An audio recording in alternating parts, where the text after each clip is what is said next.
Hello and welcome to the AV Forums podcast, streaming live on Wednesday, the 20th of January. And joining me on this edition, Ed Selly. Can you believe how crappy people are? Kaz Hadler. Plan on murdering me in my sleep. And Steve Withers. Well, dogs get a bad rep. They got a cool shape. They got protein. Is that it? Okay, cool.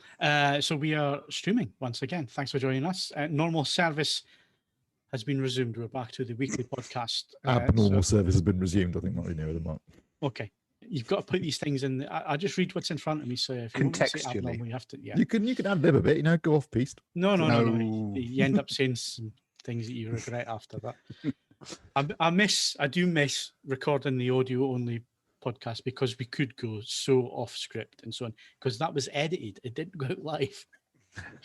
There's a lot of self-edit. That's a sad statement, isn't it? That what we got was the good version. Anyway, if you're listening to the audio only version a bit later in the week via your podcast providers, be that iTunes, Spotify, or whoever it is that you're watching the live feed with, welcome along. You can still answer or ask us questions that we can answer. The podcastvforums.com is the email, so send them forward. We did get one this week. I've closed down my email. I'll have to open it up again to find out who it was, but we did get a question there. We'll try and come around to that a little bit later on. But if you do listen to us a little bit later, not live, then thanks very much for listening. If you are watching us live now on YouTube, now, of course, please like the video. It's very important that you do like the video. You can also subscribe to the channel and click the notification bell, and you'll be told every time we publish a new video. So you don't have to go looking for it or searching for it. It will come and find you. So hit the like button. The Terminator. Yeah. Well, I'm getting feedback through my headphones. Sorry, we can hear that. Don't believe it. I don't think anybody else can hear that, but we can hear that. We heard it. Yeah. We can hear voices. Voices in our heads. But anyway, like I say, subscribe, hit the bell, and so on. And if you do appreciate what we're doing, then of course you can become a patron. You can do that via patreon.com/AVforums, where you can automatically support us for £3 a month, and head over and sign up now if you want to do that. Or if you just want to make a one-off donation, if you're happy enough with the podcast, even though we haven't hit the perfect one just yet, then you can do that via streamlabs.com/AVforums. And that's also the perfect way to get your questions answered as well, because it pops up on the screen and we can see it, and then we can answer your questions. Since we were last live, we've got a new patron who is Sam Nash. Sam, thank you very much for your support. It really is appreciated. Thank you very much for joining us there. And of course, you get nice little things like better odds at winning competitions. And we'll be coming on to them a little bit later. So if you do feel inclined to support us, obviously it helps us contribute towards growing AV Forums, improving the site speed and features. We can do more editorial content, news and reviews, and of course, better videos and podcasts. So thank you very much for your support. Just one other bit of housekeeping before we crack on, and that is that if you are listening live this evening, then tomorrow morning from 6 a.m. AV Forums will be offline for a number of hours. So that's Thursday the 21st. Say indefinitely, or obviously it's just for a couple of hours while we update the core software. Remain calm. So yes, that will happen. And that only applies to you if you're listening this evening, because if you're listening at any other point, it's probably been and gone and happened. Or if it's Thursday morning and you're trying to log on to AV Forums, tough luck. You'll have to wait a couple of hours. Right, so let's crack on. What have we been doing this week, Steve? What have I been doing? I'll be honest, not a lot. Not a lot. I mean, I know that doesn't come as a massive surprise, and it isn't any different from the last. I've forgotten how long it is now. Is it a year? 8 months? 10 months? No. Time has no meaning. Honestly, no. I'm trying to think. What have I done in the last? When was it? Well, here's a question. I don't know anything. Watched a bit of telly. Watched a lot of telly. Tell you what I've watched. I tell you what I have done. I'm a bit late to this party, but I discovered Inside Number 9, which is absolutely brilliant, and I binged 5 seasons of it. Well, that's okay. I suppose something. I did that, and also I watched President Biden inauguration today. So the collective sigh of relief as that happened today. We won't go into that though, but I was just going to say, okay, then if you haven't done much, how are you coping with lockdown? Because it has been going on for a while now. So how, I mean, genuinely, how are we still on lockdown? I've forgotten. I suppose. Yeah, I mean, I think, as I've said many times, I've been preparing for this my entire life. Yeah, So same here. It's pretty easy. It's easy, I think, if you've got somebody else to talk to, which you have in your household. You've got a wife and a cat, so you've got two people you could be talking to. The cat doesn't answer much, so to be fair. Well, what a great conversation. When the cat does start answering me, that's when I may need to get out of the house. Yeah, I mean, I ask it because I'm like you, Steve. It really doesn't bother me. I live on Moan. I have done for nearly 20 odd years, in between other bits and pieces. And being my own company and all this, it never bothers me. But I'm really struggling at the minute because I can't get out and do things that I normally do to blow off a bit of steam, like go out in the car, go out to what I do with car meets, that kind of thing, go and see family. I haven't seen my family since September. Now, that could be a blessing for some people with their families, but for me, I like to see my family now and again. And I guess it's just this week and a couple of weeks running up to this week, I've been finding it really quite stressful because I haven't got that blow off. What I have found difficult is, and I think I just alluded to it a minute ago when you asked me a question, what I've been doing. Days are just merging into one another. Yeah, I do wake up some mornings to think, not just what date is it, but what day is it? Yeah, I think, what day is it today? And they have kind of just blurred into one. Days are so similar, and you don't do much that's different. Unfortunately, it doesn't make for a very interesting anecdote. But the reality is that you do a bit of work, you watch a bit of telly, you eat some food, you go to sleep, and they kind of just that's become the norm. And it is becoming difficult now to differentiate one day from the next. Yeah, that's another thing I'm finding. It's the same routine every day, and like you say, you don't know if it's a weekend, if it's a Monday morning or Friday night. You don't know, do you? Especially with the dark nights as well. I think that it helps when you've got TVs and projectors to review and so on. You don't feel guilty, but at the same time, you don't get a lot of daylight as it is, and I think that plays on it as well. What do you think, Kaz? I mean, how are you dealing with things? Obviously, you've got a family, so yeah, I think I've got different woes because I mean, this lockdown's been very different from the last one. The last one was maybe there was a bit of a novelty factor, maybe definitely unpredictability. Or more to the point, people actually did lock down in the last one. They don't seem to be doing it much in this one.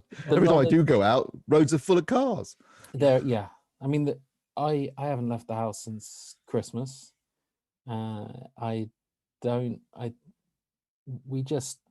It's one you haven't left the thing house at all. You physically haven't left the building? No. I've gone for walks. I just mean I haven't gone to the shops. I haven't done the rename you car. Boo Radley.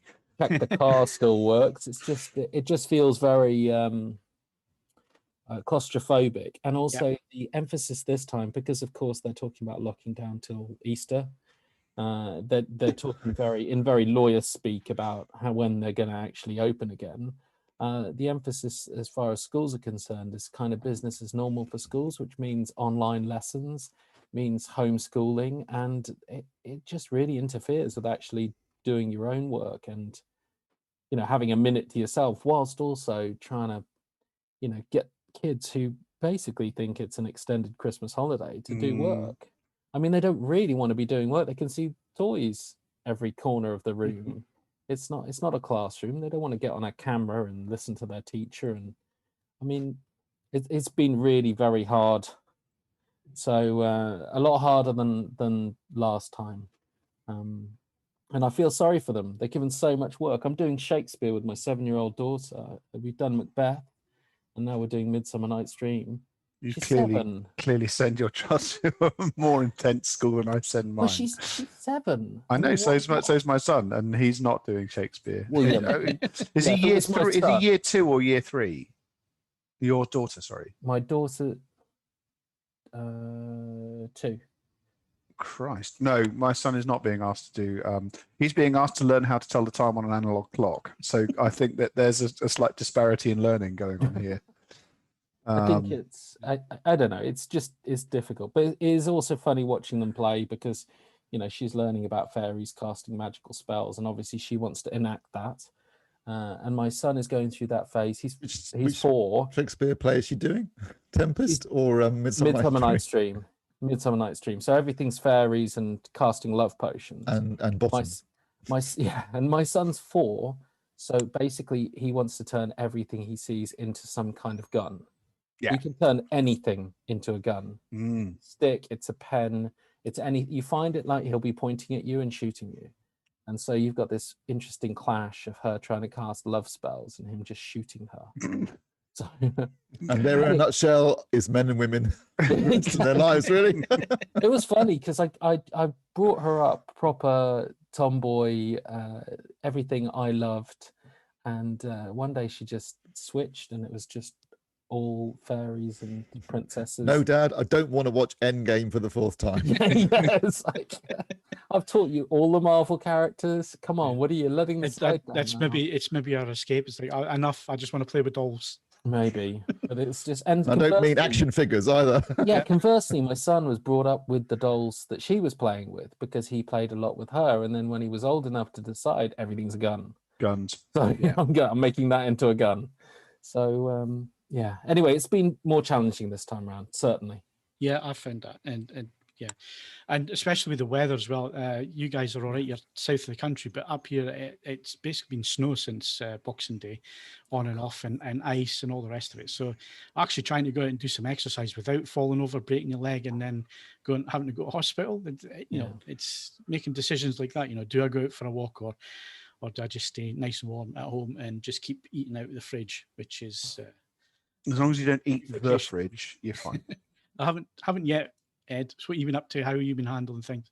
It's all right. I mean, obviously, I've got the boy as someone to talk to or at. He's not on many occasions that dissimilar from the cats, if I'm honest. You can talk at him, but he's not paying any attention to what you're doing. I'm extremely busy at the moment, for which I'm extremely grateful. But that gives a focus to what's going on. There's stuff to be done by certain deadlines and all the rest of it, just hitting those. The one thing I will say, it's not a secret. I do technical support for a specific manufacturer. The angst, the snappiness, the lack of patience, and so on and so forth. You can tell that lots and lots of people are very, very, very on edge because stuff that normally would pass through a series of inquiries without being neither here nor there, it becomes a much more drawn out sort of experience, and that's not ideal. I mean, as I say, like you guys, I have a fair amount of experience in working from home. I've got a fair amount of work, and those things are helping. Yes, my social life is in bits because I can't go anywhere or do anything. I was amused. There was a tweet from YouGov yesterday. About people being unwilling to get vaccinated in certain locations. Can I state for the record, I would be vaccinated in my arse on the central reservation of the M1 if I could go to a pub. I make no bones about that. I'm not going to be picky about this whatsoever. I'm with you on that one, Ed. Whenever, wherever you want to stick it. I mean, middle of the night. Maybe not my eye, but everything else is probably fair game. Actually, when they're talking about doing 24-hour, vaccinations, I'm not sure anyone's going to be queuing up at 4 a.m. But maybe you would be. Ed. I guess it comes down. I guess if it came down to the fact it's like we have supply and it has to be used up. Would you be prepared to go to, admittedly, a local-ish medical centre late at night? Yes, of course I would. I mean, if nothing else, the idea of the wastage is unthinkable at this time. So yeah, but I agree. They're planning on like 2 o'clock ones, aren't they? And I think it's a really good idea.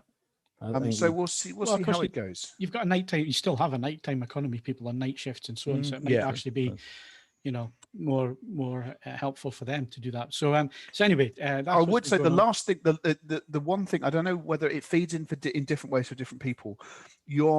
I've thrown more effort into cooking over this last year, trying to learn how to do new things and so on and so forth. You're beginning to hit a brick wall of new things you can try at a sensible price. That happened to me in November, Ed, and I love my cooking, and I'm beginning to run out of things that are easily attempted there. Obviously, there's an unlimited amount of music to consume digitally, but I have pretty much completely re-listened to every record that I own. So you're just starting to run out. There's the decreasing of variety, And at the moment, and we'll cover this in the media section, there's not a huge amount of television which is grabbing me particularly much at the minute. The problem I'm finding is actually sitting down long enough to watch something. I'm getting very fidgety at the minute where I can't sit for any length of time. But anyway, we'll come on to that a bit later on. This is not all about us and our problems. But I just thought rather than just sitting and talking about what we haven't been doing, it was maybe help people to talk about how we're managing with the lockdown and so on, and maybe that helps other people out as well. I mean, give us your stories as well. If you're watching us live, you can do that in the chat window. Licensed Taxi Man, I'm with you all the way. I know you're having a really hard time with things at the minute. Obviously, taxi business isn't great, so hang in there. I'm sure things will get better as things move ahead and people get vaccinated and so on, we get back to some kind of normality. If you are joining us, then great to see you. Great to see you on the chat window. Keep the questions coming in tonight, and we'll try and get round to as many of them as we can. Right, current competitions, Kaz.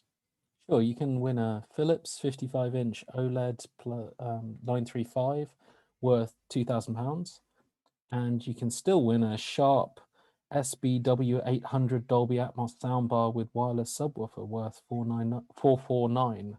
Those are serious prizes. Let's be clear. Yeah, and that's the second one of those that we're giving away. We also got a bunch of new Blu-ray and 4K competitions, including Criterion January Blu-ray titles, Batman Soul of the Dragon on Blu-ray, and Jackie Chan's Vanguard on Blu-ray. A copy of 2012 in 4K and Ghostbusters 1 and 2 in Blu-ray, which are available exclusively for our patrons. So head over to avforums.com/competitions to enter. All competitions are open to eligible AV Forums members resident in the UK. Kaz, stop. You're beginning to get into your sex voice, Kaz. Yeah. Can you just talk a little bit louder? The late night DJ, jazz DJ voice, isn't it? The 2 a.m. to 4 a.m. slot. A day ago, I mean, I'm a bit better because I've taken lots of pills now, but I caught a cold, and I have no idea how you catch a cold from not leaving your house. Yeah, that happened to me as well. It's like, I've been nowhere, and when I do go somewhere, I'm wearing a mask. How the hell can I catch anything? Well, I wasn't even going anywhere wearing a mask. I just literally was just here, and I was so upset with it. I was like, it's just not fair. And then I thought about all the colds I'd missed from when my children were at school, bringing them home every week, and I was a little bit grateful. But that's probably why I'm doing a slow drift off into another voice. Previous competition winners: Alex Nash won a copy of Perry Mason on Blu-ray. Rigman won Criterion's December titles on Blu-ray. Sebring Memex won the podcast exclusive The Hard Way on HMV Blu-ray Steelbook, and Spookster won the patron exclusive limited edition Akira box set in 4K. That is a hell of a. I actually did look at the review for that and thought, and then didn't buy a 4K player again. So There's a podcast exclusive competition coming, so stay tuned to hear the question you need to win a copy of LX 2048 on Blu-ray. Well, so far, 2048. It's a new sci-fi. The world's ending. You can't go outside in the sunlight. Something like that. That was just a documentary about the last few years. LX 2020, I think that should have been called. Yeah. Interestingly, we've had, I think 10 people have entered so far. 50% have got it right. I'm impressed. But when you hear the actual question, you will be surprised that 100% haven't got it right. So stop guessing, people. Yeah, wait on the question a bit later on. Right, so that's competitions all done. We'll be back in a second with hardware.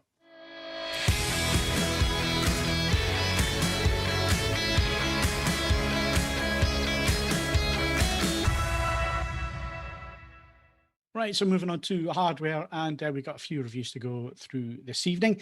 None of them are TV based. If you've got TV questions, put them in the window. We'll come on to them a little bit later. But obviously, we're in a transition period, transitional period. Transitioning. Yeah, had that a lot this week. So we're waiting on the new models coming through. I have got a couple of reviews. It will be a peaceful transition. Yes, we can at least guarantee that. Absolutely.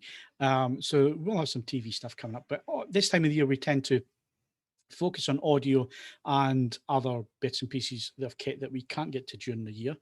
So Ed's been looking at some speakers, like he normally does. Q Acoustics, normally very dependable brand, and these are the Q3030i's. Yes. Now, these are a bit of an anomaly because Steve very ably covered the bulk of the 3030 range as a multi-channel pack quite a while ago.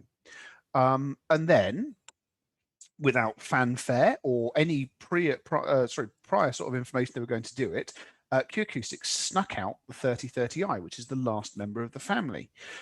It's a stand mount, as you can see. It's the largest of the stand mounts. It means there's now 3 stand mounts in the range, and it uses a 6.5-inch driver. That's 130 mils in new money. Instead of the smaller driver that the 3020 and the 3010 use. Price increases to £330 as a result of that. But as I will cover in the review, 6.5-inch mid-bass driver partnered with a tweeter in a lot of UK lounges, my own included, is the sweet spot of performance. And as you might expect, Q Acoustics, I cover this in the review, with the possible exception of the weird narrow subwoofers that they used to make, of which I can't say I was ever a huge fan of. They've never really made a bad speaker, and the winning streak continues. This is an absolute bargain. And we say that a lot about Q Acoustics products, but what this speaker does, and I cover this, is that there were times during the period of where I was reviewing it where you don't forget just that you're listening to an affordable loudspeaker. You dial out of the fact that you're listening to a loudspeaker at all. And that's a serious achievement for £330, provided that you pay a little bit of care and attention to what you stick them on and how carefully you point them at your head. They are capable of disappearing. They will generate a stereo image where you cannot pick out the specific points where the 2 loudspeakers are placed. And it's really quite unusual to get that at this sort of money. And I was genuinely impressed. And then there's all the other standard Q Acoustic things. They are extremely well made. They are extremely easy to drive. They are unfussy about what they're partnered with beyond absolute sort of power. They are relatively happy to partner up with all sorts of different things. I stuck them on the end of a variety of different things whilst they were here. And they just didn't put a foot wrong. The only thing I will say against them, and this is, it's not insignificant. I don't really rate the looks of any of the 3000i series speakers. The pair that turned up, and they were photoed for the review, so you can make your own judgments on this. They turned up in the grey, and I just think proportionally in that finish, especially with the big chrome splash around the driver, I don't think it's a particularly attractive looking loudspeaker. You can actually, if you look at the Mission LX2 Mark II that we did that won last year's Editor's Choice Award at the affordable end, that's actually a more aesthetically pleasing and arguably more furniture grade loudspeaker than this is at less money. And if you've got more money to spend, I did a review last year of the Triangle Borea BR03. That's more money than the Q Acoustics, and in some regards, it's not as forgiving or as able to just disappear into the soundstage, but it's by roughly the distance of the Earth to the Sun, a better looking loudspeaker. So that's the only thing I would say about it. And let's face it, we do have to live with these products in our living spaces. I would argue that even just looking at the stock product white finish there, that might be a better option. And the wood finish does look to be an awful lot less odd as well. So it does look like there's ways around this, but if you can live with the fact that it's not the prettiest loudspeaker that it's been made recently, it is an absolute unqualified, unequivocal bargain for what it can do as a stereo speaker. And if someone's wondering and asking, there isn't a Q Acoustics center speaker with the same 6.5-inch driver, but it will work in a multi-channel setup with the smaller speakers at the back, and the standard center speaker wouldn't be a problem at all. The handover. How tall are these, Ed? They are a whisker over 30 centimeters. They're about 32, 33 centimeters tall, but they are quite deep. They are at least as deep again. So there we go. Hang on a second. Height. those are wrong because it's saying that it's 20 centimeters tall and it's not. So I need to check that. It does look like that we've transposed height and depth. Sorry, height and width. So it's 20 centimeters wide and 32.5 centimeters tall. Right. So you could have 3 across the front if you were to. If you your could, TV yeah, that would be no problem. Other than the fact that you'd have one lying around spare because they can't be purchased individually, which is. I agree with you. What you do is you go on the forums and you find out you find somebody else that's interested in the same thing and do it that way. It is a shame that you can't buy things separately because you would think manufacturers would have cottoned on by now that there are certain brands that will do it. Eclipse, who obviously we've looked at various of their weird pod speakers over the years, they are perfectly happy to sell you individual loudspeakers, so you get completely seamless setups there. And I believe that if you speak to certain brands, admittedly a bit further up the price point than this, yet you can just order a single unit through dealers and so on and so forth. That's not a problem at all. But no, I agree with you because the argument for dedicated center speakers, there was a time when it made a degree of sense, but I'm with you now. I'd much rather have the same complement in everything across the front. Yeah, no question. It just adds to total cohesion across the front, and that's what you're looking for. So, Steve, you looked at these 3030s as a multi-channel system. Well, you did see the smaller ones. Yeah, was it system composed entirely the smaller ones? No, you had the floor standards at the front. Yeah, that's right. At the front, and then you had the smaller stand mounts at the back. So the 3030 has the same set of drivers as the floor stander, but obviously it has less of them and it's smaller.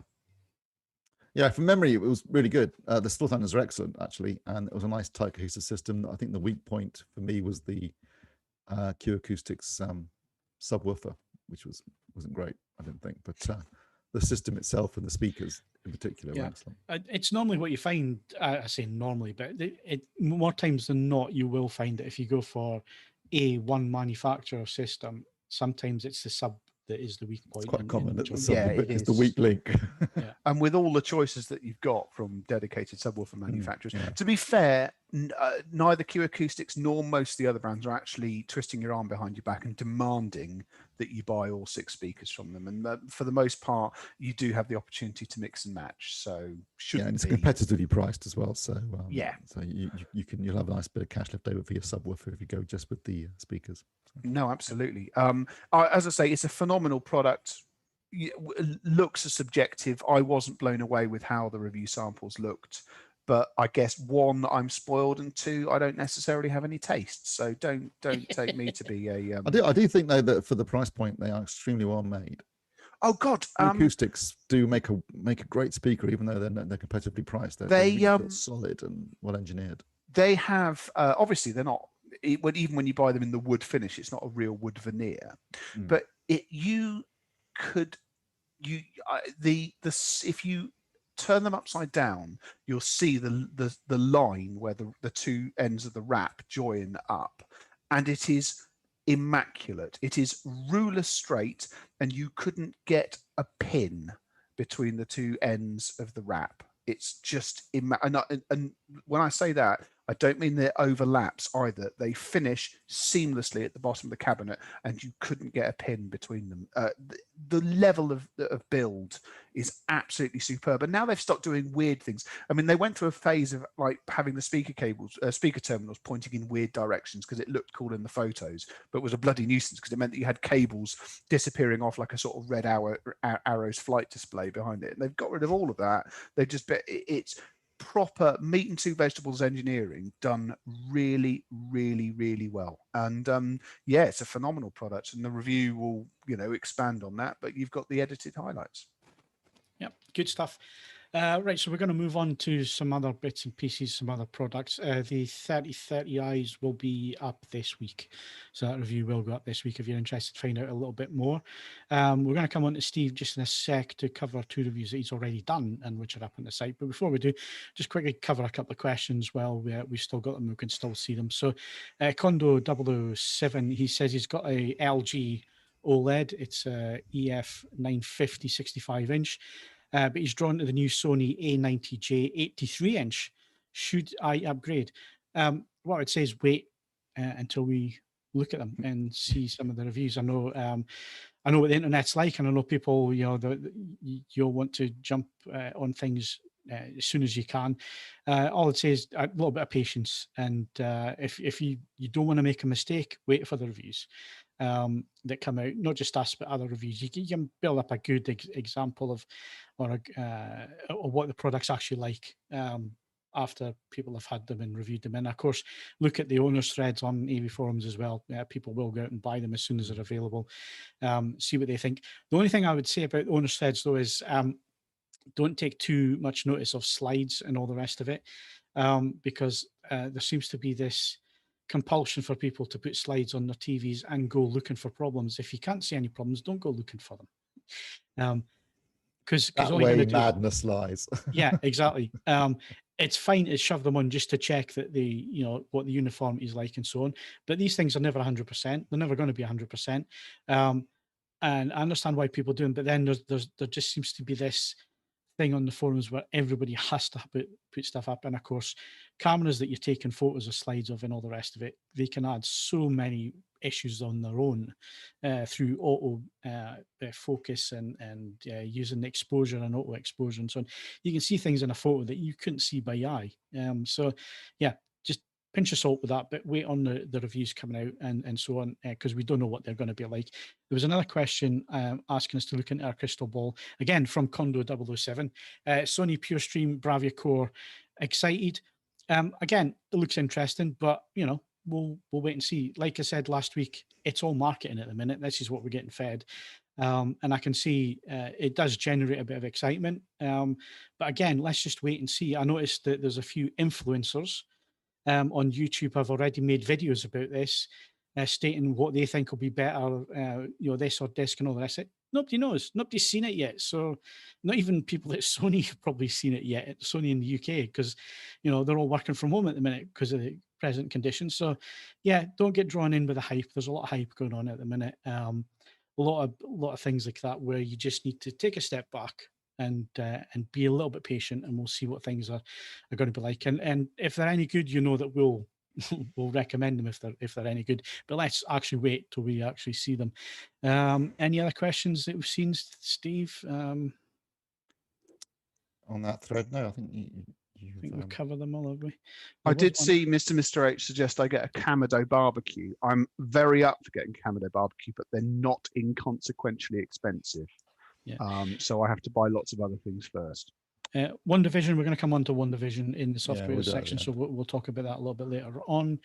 So yeah, that's the questions so far. When are the TVs going to come out? How long is a piece of string? Again, we don't know at the minute. Usually it's April, May, June is usually the main release schedule.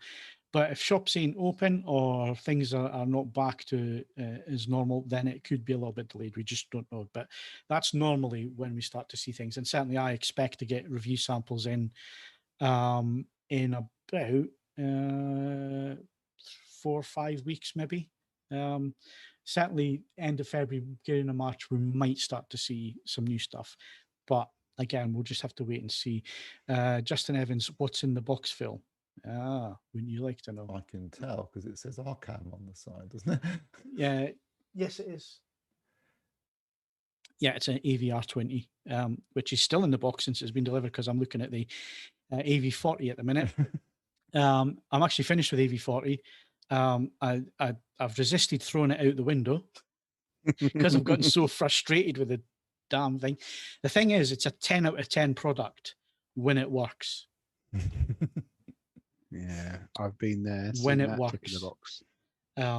A fantastic sound quality and all the rest of it. It takes a lot of patience, and things don't. The most infuriating thing is the remote control, because sometimes it'll work perfectly, and then other days it won't work. And then yesterday, I after working for weeks on end with Google Cast, Spotify suddenly decided that.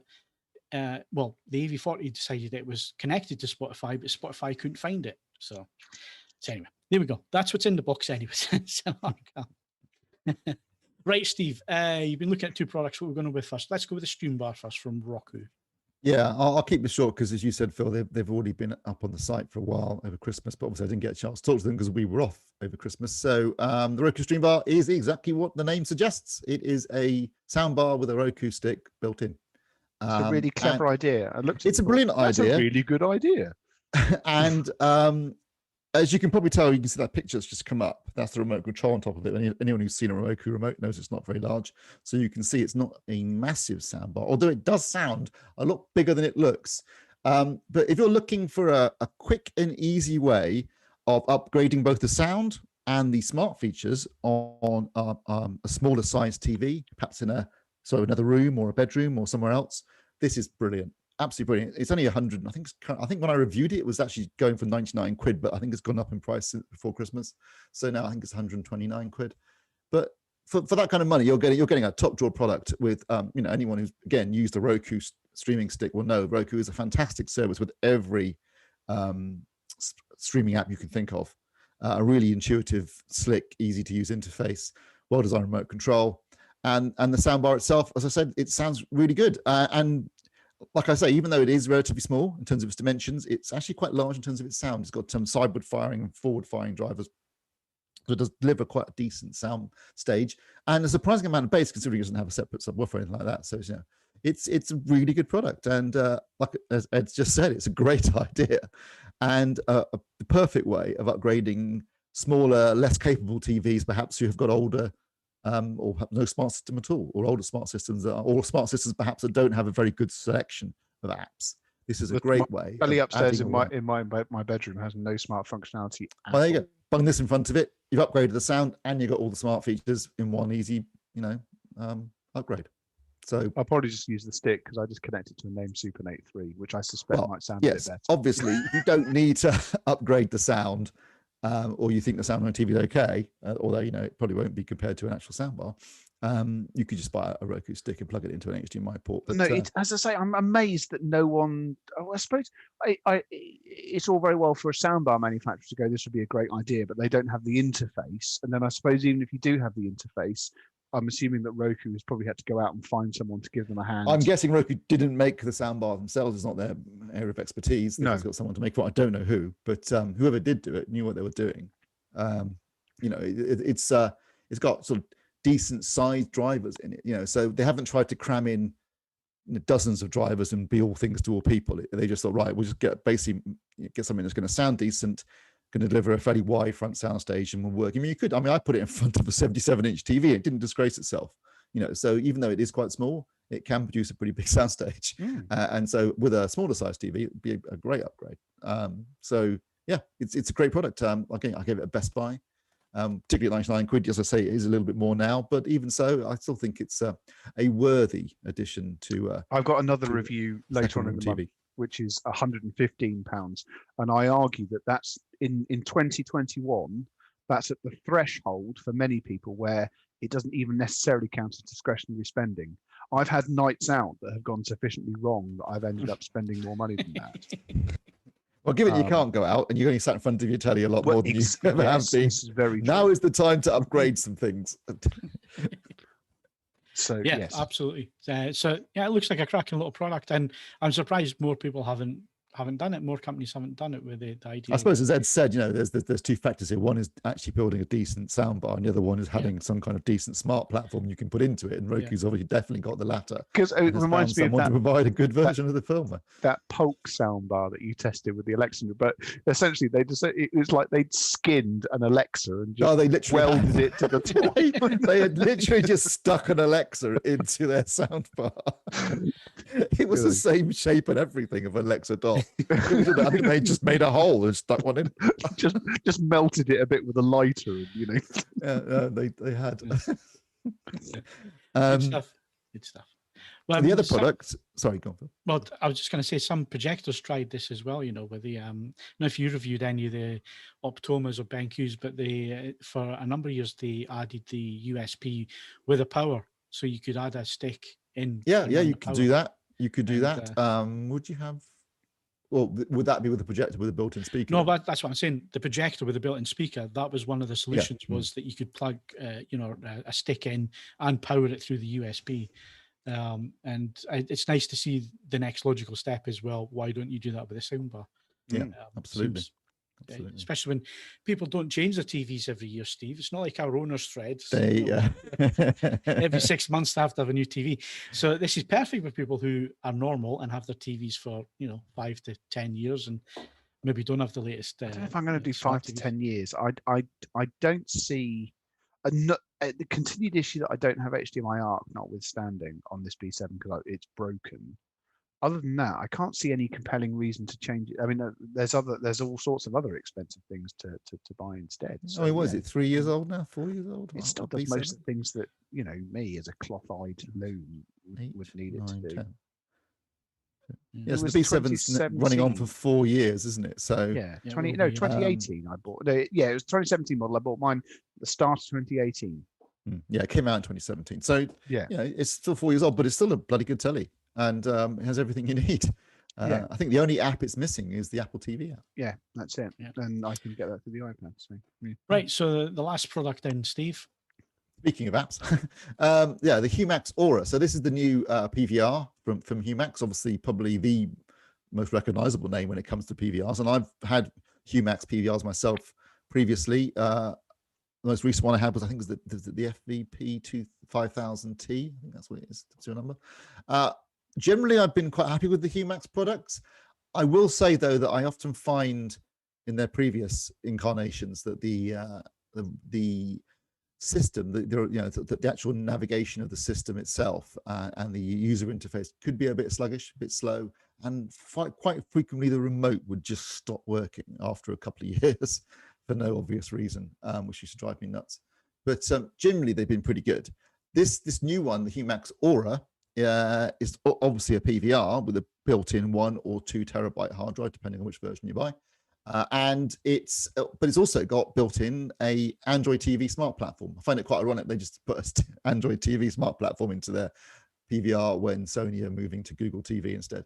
But so what you basically get is you get a PVR, obviously, with the hard drive and all the it's got 3. I think you can if you have the right, depending on which channels you're trying to record and watch, it is possible to record 4 things and watch a 5th with this PVR, but it does very much depend on what you're watching because of the multiplexes, or depending on how they're being broadcast. But I cannot even begin to imagine finding 4 things I wanted to. Oh no, I mean, it's not like you're going to need to do that. my Q box does that as well. It's maybe even more than that. The Q box is maybe 5 or 6 or whatever. When are you ever going to need that? Yeah, granted. And also, I mean, a lot of people will say, well, why are you buying a PVR anyway? You can just watch it on catch-up, which is also true.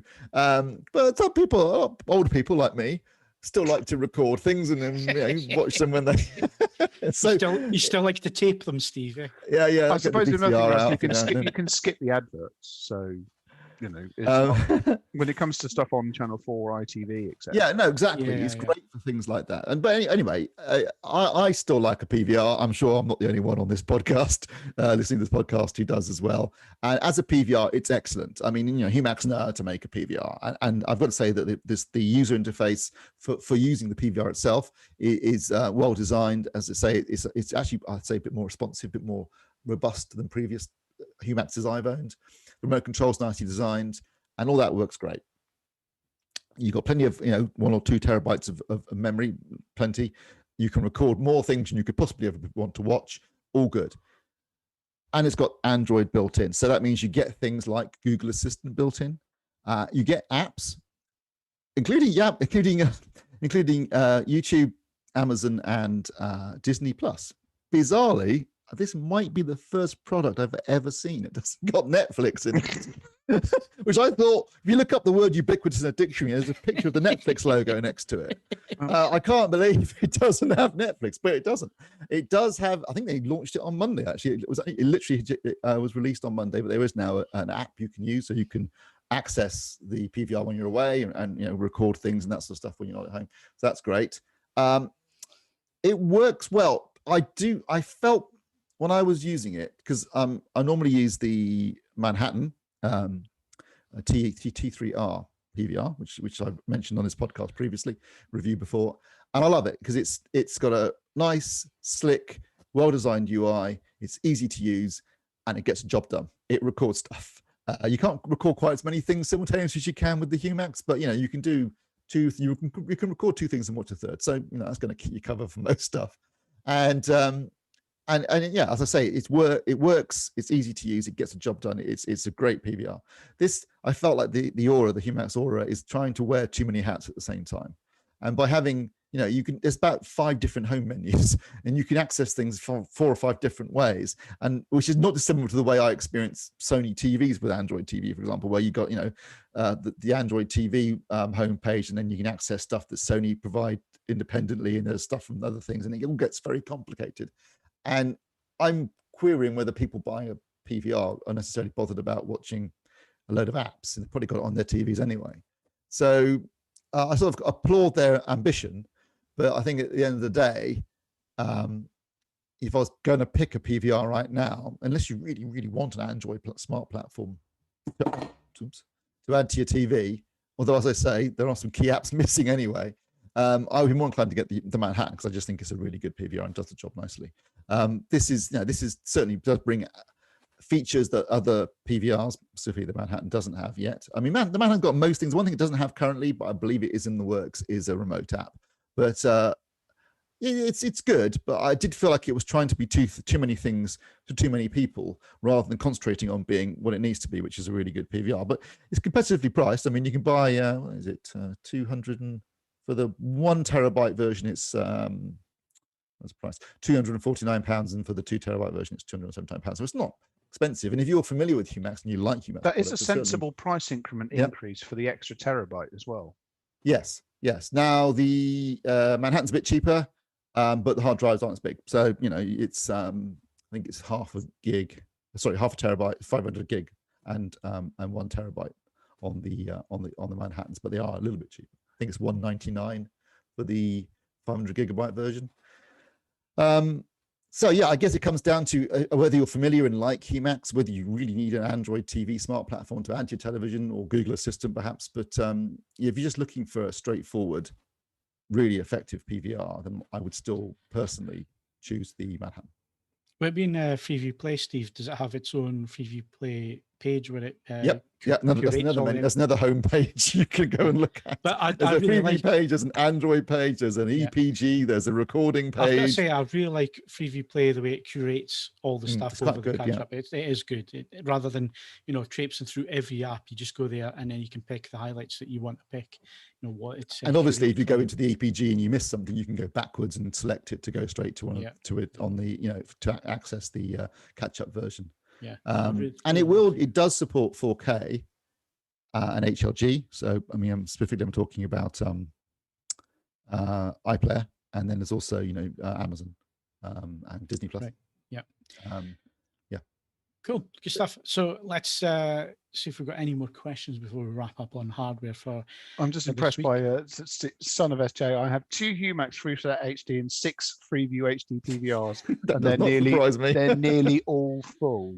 That's a lot of episodes of Last Summer Wine. I'm just throwing it out there. I can say with a degree of certainty that Ken's never thrown anything away, and that includes a recording.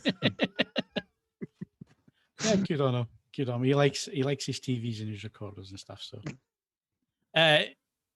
Fazan says, "I'm curious of the difference between the A80J and A90J. If the brightness of the A90J is that noticeable." Well, nobody knows at the minute. It's all vaporware. Everything is still vaporware at the minute. As soon as we get to actually see this stuff, obviously we'll report it as soon as we can. It will be measured to within an inch of its life. It will, and I'm sure there will be a difference there. If the A90J is using the aluminium filter to heat sink to gain the extra brightness and so on, I'm sure it will perform brighter than the A80J. I think the A80J will be the same as the A8. It's normally the way that Sony does things. It'll have the updated Google TV on it, maybe a couple of other things, but in terms of actual picture quality and so on, I doubt there'll be a massive leap between the A8 and the A80J. So I'm more confident with that. The A90J, it's an unknown at the minute. The same with the LG C1 and the LG G1 at the minute. Again, we don't know what the differences are going to be. we only know the differences of what we've been told so far. And that's it. We've only been told this stuff, and we've only seen the marketing. So again, I know everybody's excited. New TVs season, it is exciting. Just at the minute, again, it's just going to require a little bit of patience, just where we are. I mean, the prices came out or were leaked this week, Steve, and I've seen them a number of times over a number of sites now. Whose prices? Sorry, for the Sonys, and the 83-inch was $8,000. Sounds about right, I guess. Because I mean, No, I would say 77 was 656. Yeah. Maybe. So the A90J, so the only one that we know that's in the 80-inch is the 88-inch, which was 30 grand, which was the LG. Yeah, that was 8K as well. So if the 83-inch is coming in, Sony AJ90, and of course the 83-inch is also going to be on the C1, but without the extra brightness. If it's 8K, that's a hell of a difference in price between 8K and 30 grand. Is it 8K and 83 or 4K and 83? 8K as in $8,000. Oh, sorry, $8,000, but it's 4K resolutions. What I mean, 4K res, yeah, you're confusing use of terminology there, Phil. Yeah, well, just to you, because I knew what I was talking about.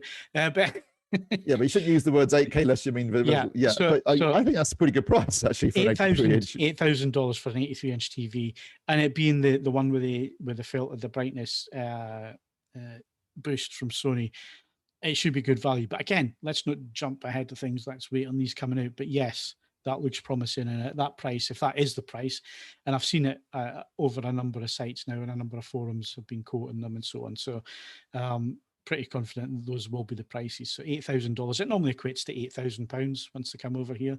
It's normally the way, isn't it? $8,000 to £8,000. So almost certainly, I thought. So that looks a bit reasonable. The thing is, the new TVs as well, so they're going to be slightly more expensive, I would think, than last year's. That's what to expect. Let's see what else is that. I don't think I've seen anything else so far. I think we're okay with questions. We're pretty much on it at the moment. Yeah, it seems to be. We seem to be up to date there. There's one for you, Ed, at the bottom. I don't know if you saw that or not. Muskets, or Yeah. will all discs rot eventually? All optical discs will eventually give out. They're not an unlimited lifespan thing, but modern production techniques, as best as I can work out, for Blu-ray and UHD Blu-ray, so long as you don't scratch them, they're pretty bulletproof. Don't store them in your oven or a greenhouse. Actually, I'm not clear on what the implications of refrigerating them are. They tend to delaminate if they're stored for an indefinite period at very high temperatures. But other than that, no, they're pretty bulletproof. But they won't. The rot was an early was a relatively that was largely. I think some CDs had the problem. CD and big time. Early DVDs did as It was well. it was a replication plant issue, wasn't it? Because Mm. there was moisture getting into them when they were being replicated, and that's what caused the issue. They addressed the problem and the issue, Yeah.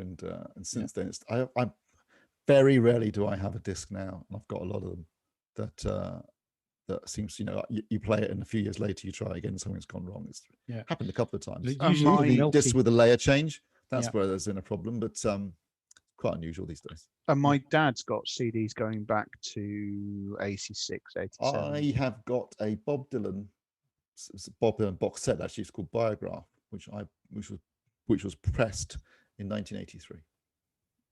Okay, I bought it in 84, I think. I was 2. Well, yeah, Jason Stewart says, would you prefer that over a projector, the 83-inch OLED that he's referring I to? would, Jason, but I'm not the one that you would cast the deciding vote on this. It would all depend on the size of the room that I was going to use. If it was my cinema room as I have it now, then no, because I get away with a bigger screen at the moment. And the other thing is, I really like a projected image. Even though I like, HDR when it's done properly, and I like the brighter OLED. I like the dynamic range on OLED and so on. I still prefer a projected image. There's just something about a reflective image, especially when it's 10 feet wide, in scope ratio, properly masked off. That's the cinema to me, and I've got the cinema at home. OLED it's a different proposition. If I had a smaller room like my living room here, Oh, yeah, absolutely. I'd have an 83-inch up on the wall, not an issue, not a problem. As an extremely lazy person, just the fact that the 83-inch television will continue to function normally during the day in a non-blacked out environment is very tempting for me. Because, as I say, I'm a very lazy person, but I have seen great projector demonstrations, and it's unquestionably a step up in immersion. Yeah. It's just that the buy-in is not limited to the projector. I mean, obviously, I should have put that caveat on there that, you know, projection-wise, you need a cinema room, you need the space. I'm lucky that I've got that space. Steve's the same. Steve's lucky he's got that space, and a few of us on the forums are lucky. But if you don't have the space to do that, then the 83-inch, absolutely, that's a cracking solution. If you want to be immersed. In my bedroom, I could use it as a picture window. I'm surprised Ken hasn't got one in his. You know, Ken likes his big screens as well. He's got some very large screens. Yeah. So anyway, we've covered all the questions and so on. We need to move on, and we'll be back in a sec with software.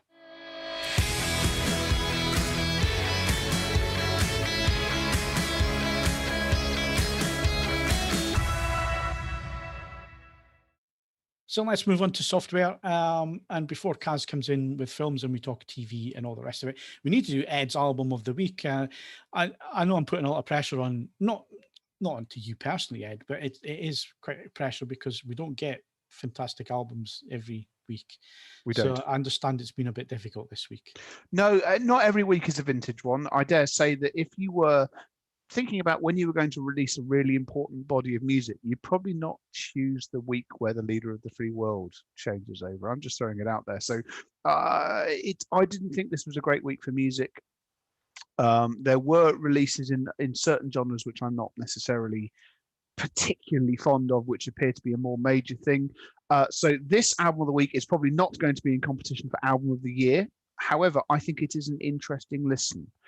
This is a band group called Beautified Junkyards, and they've been churning out work for about a decade now. And I've played about with some of it over the years. But they released an album this week called Cosmorama, and I think this is worth a listen.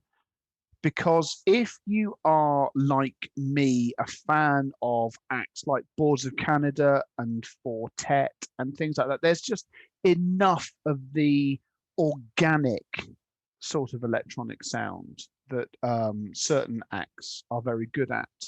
And I enjoy having this on whilst I do things. It is not an album where I sit and listen to it fixated on it. However, I've enjoyed the soundscape it creates, and it reveals more on a couple of listens. It's got some very clever layering techniques. It's a very cleverly put together piece of work. As the trippy album cover you can see if you're watching this either live or later. If you're listening, you can do a Google search for Beautified Junkyards Cosmorama. It plays on slightly retro effects like some of the classic Boards of Canada albums and so on and so forth. As I say, I don't think this is an album for the ages, but this week it was the thing I enjoyed listening to the most. Excellent, and I'm going to agree with Justin Evans. I do enjoy listening to your recommendations, Ed. So keep them coming through. No, as I say, next week is another week. I'm sure there'll be, as I say, this is the thing. There'll be weeks where there'll be 4 albums vying for album of the week. There'll be other weeks where it's a bit quiet. I suspect weeks which don't have presidential inaugurations in will do better than this one. Yeah, and I don't have any recommendations. I've been listening to lots and lots of stuff though. A lot of them have come off the back of Wax Taylor, actually. Yeah. So I've really enjoyed that album, and I forget who it was who put the thing in the thread last week, and I don't have access to my browser at the minute, so apologies. But somebody else put a few recommendations based on Wax Taylor, and then I did the old right click and listen to the artist radio on Spotify. Yeah, and found some excellent stuff from that I'm working my way through. I've saved them and as the albums that I'm working my way through. But yeah, that's been a big album for me actually since you recommended that Wax Taylor. It's been on pretty high rotation. It's a good listen. I mean, not necessarily a safe one to drive to, but it's a good listen otherwise. But you don't Well, have a car, I don't so have a you car love at the it. minute. Yep, I'm fine there. Right, let's move on. Let's talk some film stuff. Let's give Kaz something to do on the podcast. And you've got more time this week, Kaz, because we're getting to software earlier this week. So let's have a look. First of all, film review wise, are you reviewing anything for us, or are you actually going to tell us what's coming out? Sure, I was gonna tell you a little bit about Synchronic. Now, a while back, I think it was an Arrow release, Blu-ray release, did service to The Endless, which is a film by a couple of upcoming filmmakers, Justin Benson and Aaron Moorhead. It blended time and reality quite well on an indie budget. It was a very nice little film and not afraid of being quite dark. And this is their follow-up, as it were, and they've got Falcon, Anthony Mackie, in the lead. It's good. It's not great, but it secures a 7 for doing a lot on a modest budget and showing some interesting ideas. I think a lot of people are going to fall down on it because it isn't a big budget thing. And it is dealing with sort of Tenet style time travel that messes with your head, but it's doing it in a very low key way. And ultimately, when you don't have the budget, you can't always go in the places you want to. And clearly, they're trying to do something a bit more than they did last time round. And I actually liked the more low key one they did before. This has clearly gone shot for a kind of a Netflix market. It's that kind of level of filmmaking, maybe a cut above Netflix because it was aiming to get a release. Isn't it funny that we've now come to describing things as a Netflix film? level. Well, it is. Netflix level. I mean, I got into an argument on the forums because I think that Netflix just shoot for bang average, and I think they could aspire to so much more. It seems pointless that they're constantly shooting for average and happy that they get that. You keep making poor old Tom watch them as well. Yeah, I'm sorry. Beyond the Wire being the latest. The problem is that we can't stop. I can't in good conscience stop asking him to do it because he does his best work. When he's given terrible Netflix films. Yeah, sorry. No. Last Days of American Crime was the benchmark, the early benchmark for him. You know. But I mean, it's worth checking out. If you like The Endless, then you'll probably have to watch it because they are interesting filmmakers and they're tackling one of Marvel's upcoming properties, Moon Knight, which is about a bipolar, split personality protagonist. I can't remember who's playing. By Oscar Isaac. Oscar Isaac, there you go. Thank you, Steve. Yeah, so that looks quite interesting, and they seem perfect for dealing with a slightly more challenging protagonist. They do well in this, and it's an interesting idea, interesting concept. I can't say I've ever really warmed to Anthony Mackie though. He's fine as Falcon, but I'd never seen him show any kind of range. I mean, that's why he's fine as Falcon, because Falcon is probably one of the least powered of all of the Avengers, and he's perfectly affable. But I mean, he's asked to do maybe a bit more than that this time around. He was pretty good in Striking Vipers. He was, yes, I agree with that. Yes, I mean, he didn't have much to play with, but it was it was a different role for him, wasn't it? So quite a bit more range. I'd agree. He was good in that. But does that? I would probably push people more towards David Cronenberg's son's latest Possessor. Yeah, you put Cronenberg's Possessor. That's overselling it slightly. Yeah, well, you say that, but when was the last? It's not David Cronenberg. Good David Cronenberg film you watched? Yeah, exactly. It's not. Well, I mean, he did things like History. He's done some excellent stuff. The last body horror Cronenberg was excellent. It was. Well, this is the next Cronenberg body horror. I mean, his son Brandon Cronenberg has taken up the mantle. The apple does not fall from the tree. Can I sorry, just interrupt this important broadcast that Arnold Schwarzenegger has received his COVID vaccine and has put it on Twitter and has ended with the line, if you're eligible, join me, sign up and get your vaccine. Come with me if you want to live. Excellent. His video he put out last week moved me to tears, which I never thought I'd say about Arnold Schwarzenegger. And when he pulled out Conan's sword, I was like, it was just a masterful piece of. Really? Although for those of us that have watched Forged in Fire, the idea of it being quenched in water was just unacceptable. Yeah, I've got to say, when he pulled the sword out, I gave up on the video at that point. And it's yeah, okay. It was the music behind it. The music was unnecessary. It was unnecessary. The speech was brilliant, but no. But I just the speech was unbelievable. I was momentarily distracted, but the idea of actually being able to use "Come with me if you want to live" in a public health announcement is all that you could reasonably ask for. So yes, all good. Sorry, as you were. Yeah, what you were saying, Kaz? Before Ed interrupted you, or was it Steve? So it was one of them. You could watch Brandon Cronenberg's Possessor. It's a better hard sci-fi. It's very gory. It's got Andrea Riseborough from Andrea Riseborough. Yeah, from the Tom Cruise Oblivion sci-fi, and she's done a bunch of other stuff. Many other things. Yeah, she does things outside of sci-fi, which arguably are less, a greater reflection of her acting talent. Yeah, she's got skills. She's very good in this. I mean, Possessor is a clever idea where I think it's in an alternate past, recent past, they've developed an ability to use other people's bodies for assassination purposes by possessing their minds. And she's very good as one of the operatives who has to do that, and it causes a certain amount of damage on the operatives who do it because they have to mend. I did not see that coming. So it's very good, very bloody, and proper old school Cronenberg in terms of how bodies get ripped apart but not Cronenberg. But it is Cronenberg, just not the same Cronenberg. But in spirit, I think it's the best we've seen in terms of old school Cronenberg since as Steve says, Existence. That's also out on digital, so I'd push people in that direction. But it is coming to Blu-ray, and it has got a 4K release in the US. So that's your premium rental. Blu-ray. Excellent. So we've got lots of TV and film news to get through. So let's get on to Bond.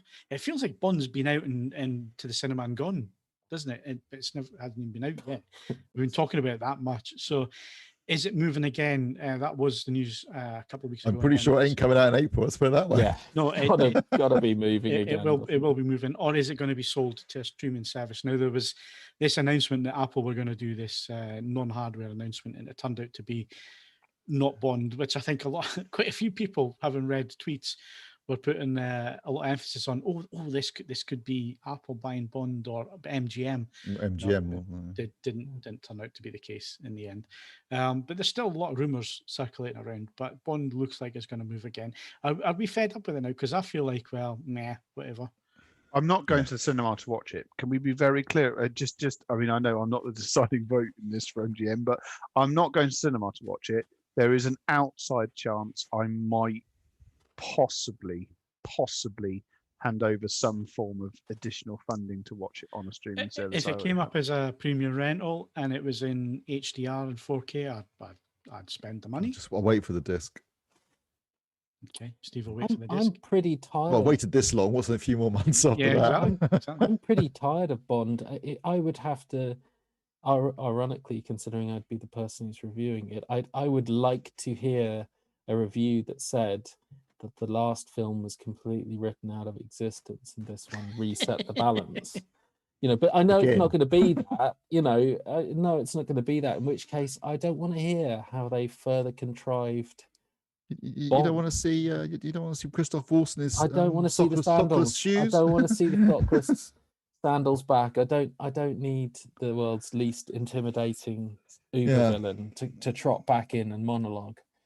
I mean, I was okay. Wasn't it supposed to come out in November 2019? Yes. So it got delayed into April 2020, and obviously got delayed to November 2020. Now it's April 21. It's going to be 2 years after it was supposed to come out by the time if it comes out in November. Well, it better be good because they've had a lot of time to sit and edit it and rejuice it.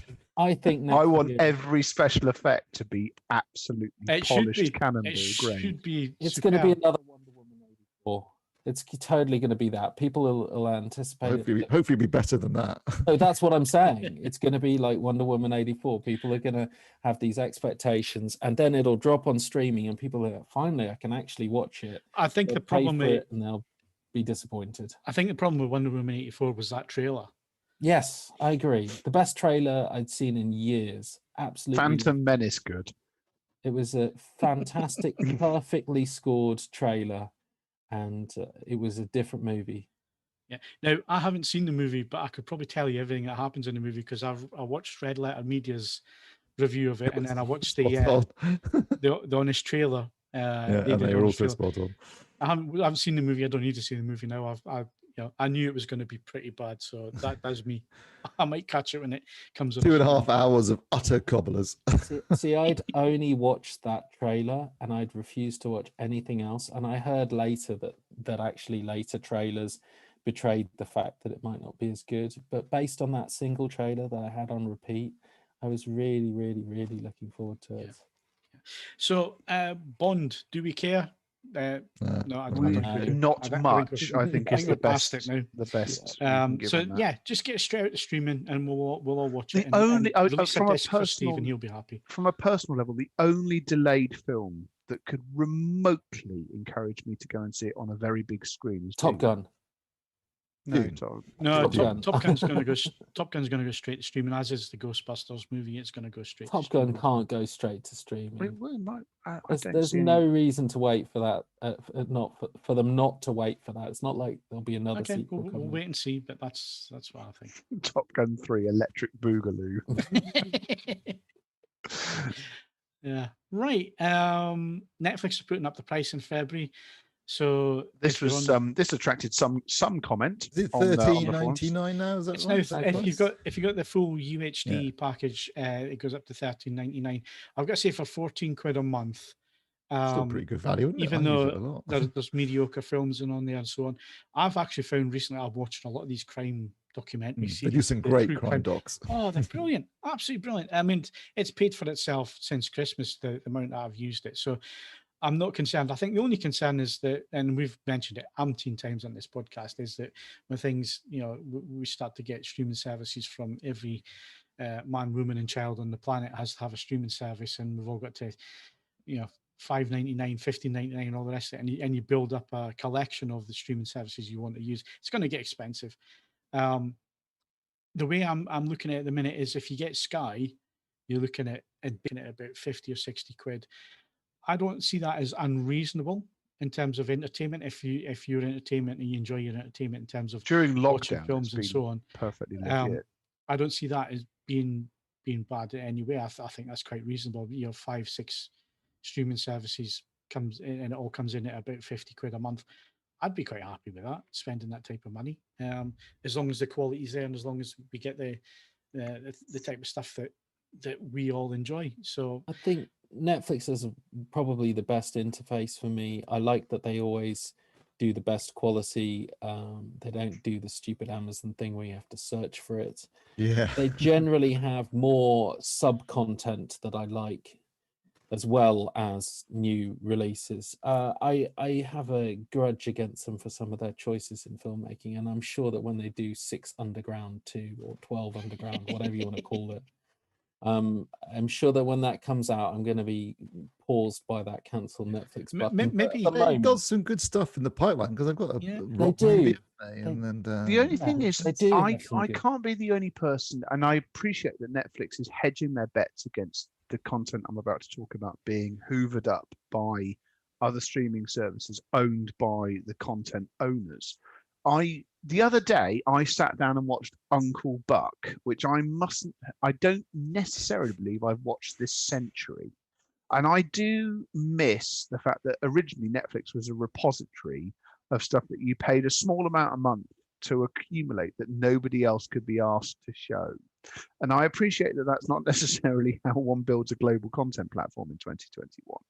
But I miss the repository of old films and television series, which there's still please don't misunderstand me. There's still plenty there, but it's been whittled back. Yeah, well, I've just read Andy's February what's coming up in February. Looks great. There's loads of old stuff coming out, films and that kind of thing coming back in Feb. It looks like it's been a really good month, February, actually. Okay, well, I mean, that's heartening. But I mean, for example, I remember when I signed up to Netflix, they had every episode of MacGyver. And right now, in the tail end of lockdown, I could stand to watch a lot more episodes of MacGyver. Okay. And I've made it clear as well that any streaming service that gives me every episode of Airwolf on demand, yeah, you get a year's worth of my money. I guess that one way of looking at it is you just have to look at, like I say, I mentioned Andy's articles that he does every month where he looks forward to what's coming out on each of the services the following month. The Netflix one is 5 times as packed big to the gills of content.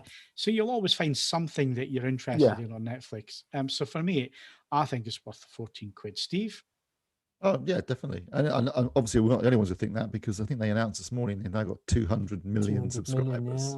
So they're doing quite well. As long as as long as the numbers are starting to turn black, because it doesn't, unless the numbers start to balance, because Spotify's got loads of subscribers, they're just still not making any money.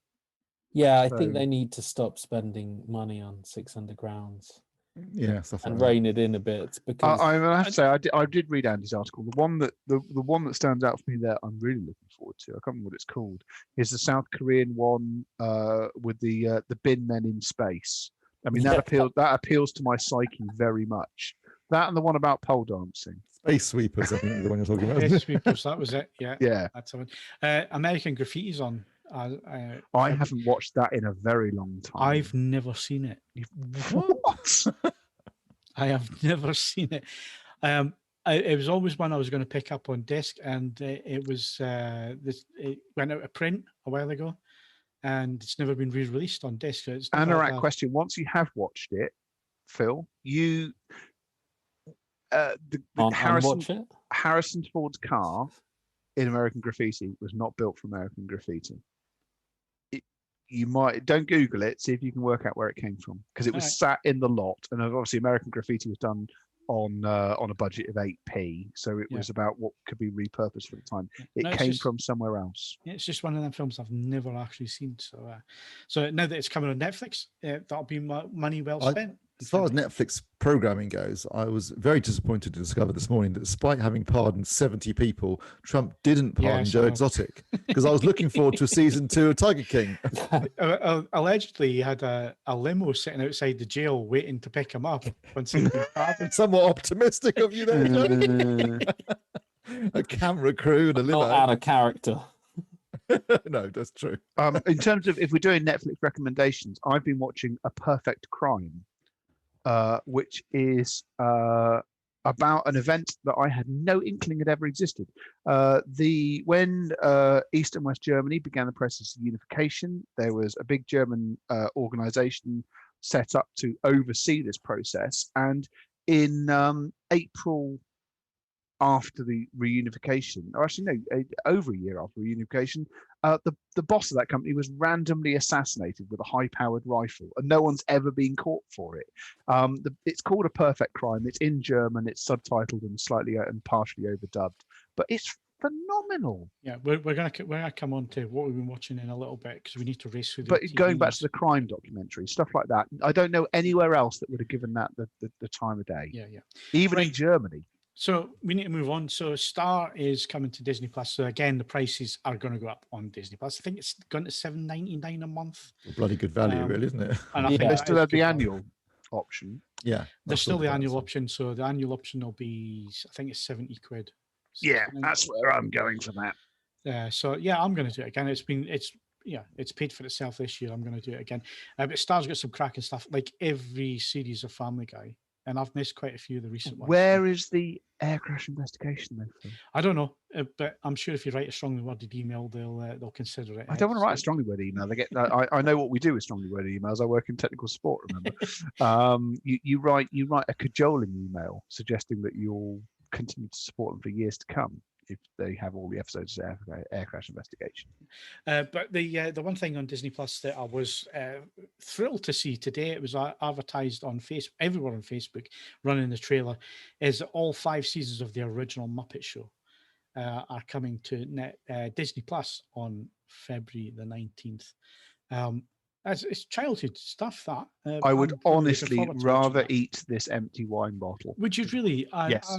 I don't know. It's like I used to watch the Muppet Show. I know. when I I'll was have to young. try it out. I mean, I Sad. remember it being quite funny when I was 10, but maybe But just from a nostalgia point of view, because I haven't seen it on any I'm other. guest going to do stars my, alone I'm gonna will be do worth my seeing. standard maladjusted thing here. I hate the Muppets. I hate every single one of them. I hate everything they stand for. I think they're roughly as funny as pile But- You don't like surgery. Sesame Okay. Street and Jim Henson and teaching kids? It's good stuff, No. isn't it? No, I don't like. No, I just. I've just done homeschooling. I do not like teaching kids. Can we be very clear about this? No, not in any way, shape, or form. It's horrendous. I don't know.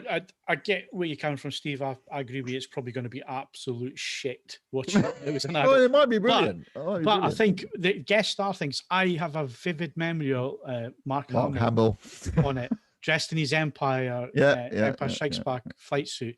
I remember that.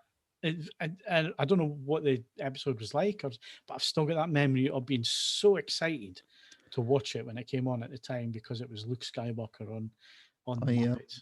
I'm quite looking forward to when Peter Jackson puts out the 4K disc of Meet the Feebles, the X-rated version of the Muppets.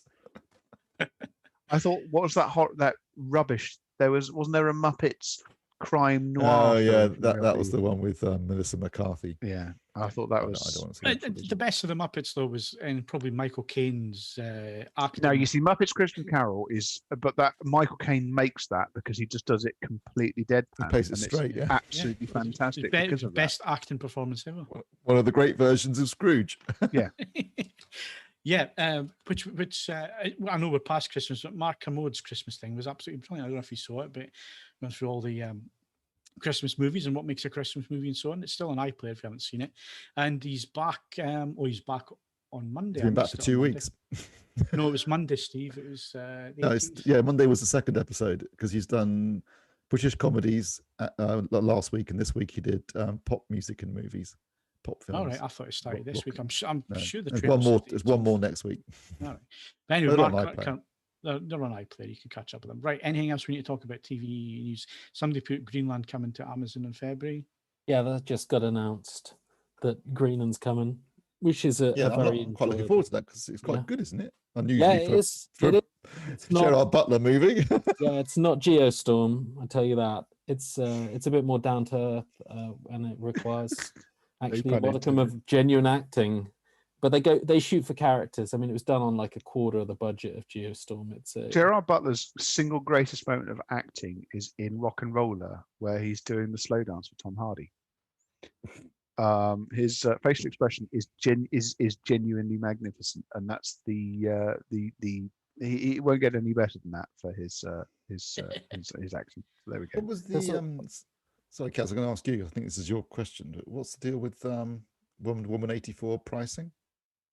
Yeah, so I was just interested. I put that in there because HBO Max hasn't come out anywhere but the US. They're talking about rolling it out this year. And what I was interested in was the rental figures for Wonder Woman 84 are across the globe, and perhaps comparing it to like for like with another premium rental that might have been launched, because it might highlight the impact of piracy as a result of it coming out in the US. Or more likely the impact of some very bad reviews. Yeah, sure. Okay, the bad reviews would maybe they put it down to that, but I just think it's absolutely ludicrous that they haven't released it internationally. I mean, you can't have a streaming service in the US and release a premium movie like that, and not expect the globe to have it not long afterwards. I don't think they thought this through very much. Yeah, they didn't at all, and I'm surprised that it hasn't caught up with them yet, because they're still going to release more stuff, and they still haven't got a global launch or any other method. It's not like 84 was bought by another streaming service like Sky. So I don't know what they're playing at, but it seemed like it would have been obvious from the fact no one rented it that. But you're quite right. If anything, I think I even put that in the review. Don't rent it. Don't pay for this. So yeah. Yeah, pirate it instead. Is that what you were saying? Because I didn't. Right, moving on. We're going to do some disc stuff. So disc review, Kaz, 4K. Sure. Well, I mean, it's mainly everyone who likes Bill and Ted probably endured the second sequel. It's okay, but I didn't feel the need I didn't understand the need to sort of Terminator Dark Fate it at all. I thought that was a bit unnecessary, but I do like the girls, the other Bill and Teds. It's perfectly watchable, but nothing near the others. And I'm not one who's a big fan of the first one, but I thought the second one was great. Yeah, I watched it on Amazon Prime over Christmas. Yeah, it came Enjoyed it. recently in HD, didn't it? Mm. And yeah, I mean, I hadn't seen it before, and I only watched the second one so I could review Face the Music, and I enjoyed the second one so much that I was a little bit disappointed. Best thing about Face the Music is probably the robot, and of course the Return of Death.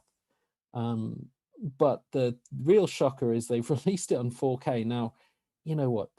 We never get exclusives. Yeah, I mentioned Possessor. Possessor's in 4K in the US. There are loads of titles that are in 4K in the US. We're about to mention how Disney has released a bunch of titles in 4K in the US, and we don't get them. Bill and Ted Face the Music is not available in 4K in the US. No. It's available in the 4K here, but there's no HDR. Sort of. Yeah, I have no idea. And I know that some people seemingly I've seen it in a few places now, including one Hollywood publication saying that the producers didn't want HDR grade on it. Yeah, sure. Well, they couldn't afford an HDR grade. Yeah, I mean, it doesn't seem like that kind of movie at all. There's lots of future tech and lots of fancy effects. I mean, it seems odd to say let's not do an HDR grade on it. I just stuck Old Boy on a second ago, and it's got a new lease of life with HDR, and I loved the Arrow Blu-ray, and that wasn't that long ago. I cannot understand why they wouldn't do HDR. And if they don't want to do HDR, quite honestly, I can't see the massive step up on a Maybe that explains why it's not getting a 4K release in the States. I thought, well, it's only got 5.1 DTS. It's HDR, only got, there's no Atmos. DTS it was shot at less than 4K native res, so I'm not seeing the benefit here. They haven't even got any new extras, so yeah, it's not going to get the love from me. I was actually a bit surprised by that one. But on the plus side, as has been put in, a bunch of Disney titles that we didn't get, that I never picked up in 4K are coming, and I can't wait for Moana in 4K. You've already got it, Steve. But I haven't. You haven't got a disc in 4K that's available in the world. I can't wait to check with out the Rock in Moana it 4K. as well. I mean, let's be clear about this. I noticed some of the steelbooks look really nice as well. I'm not a steelbook guy, but I saw there was a press release came through from the Hut Group, I think it was, and with the steelbooks, and they looked really nice, the designs and stuff. Because what we're getting is the animated version of Moana, Beauty and the Beast, and the Little Mermaid. It's going to be Moana all the way for me, and annoyingly, the steelbook does look nicer than the Blu-ray steelbook, so I am gonna probably head in that direction. Yeah. Bless. So finally, I mean, all those naysayers that were saying, "No, Disney's never going to do." Well, there you go. You got some discs coming from Disney, which, yeah. Well, it is good news because they said no more physical, didn't they? They never said that, actually. I don't know where people. They never actually said no more physical, and they clearly are still releasing discs. Physical. But come on, Disney. Where's the Abyss? Oh, I sound like a broken record. Oh, I'm gonna have to watch it on Star, aren't I? Star Plus, whatever it's called now. I bet it'll That's where it's turn gonna up in turn Star. Hopefully, along with maybe True Lies. I don't know. Well, True Lies was on TV on Channel 4 on Sunday night. I recorded it. You're not a broken record, Steve. You're one of those endless loop tapes that goes round and round and round. And round. As long as it's not the ring tape. It's not a reflection of the demand, of course, for it. It's not a reflection of the fact that people actually want this title and would pay good money for absolutely. Want that and True Lies. Yeah. Be happy if we got both of those. Right, TV show review. Kaz hasn't seen this. I haven't seen it, no. Well, actually, Kaz, you might be taking the right approach. I would suggest with WandaVision, this is not a weekly show. Wait till the 9 episodes are there, and then binge it as a 4.5-hour movie because it'll probably be a lot more enjoyable. Let's be honest, this was not meant to be the first Marvel Disney Plus show. It was supposed to be Black Widow at the cinema, Falcon and the Winter Soldier, Disney Plus, Eternals, cinema, and then this. There's no way Disney would have decided to start with this because it is not easily accessible. So I watched 8 minutes.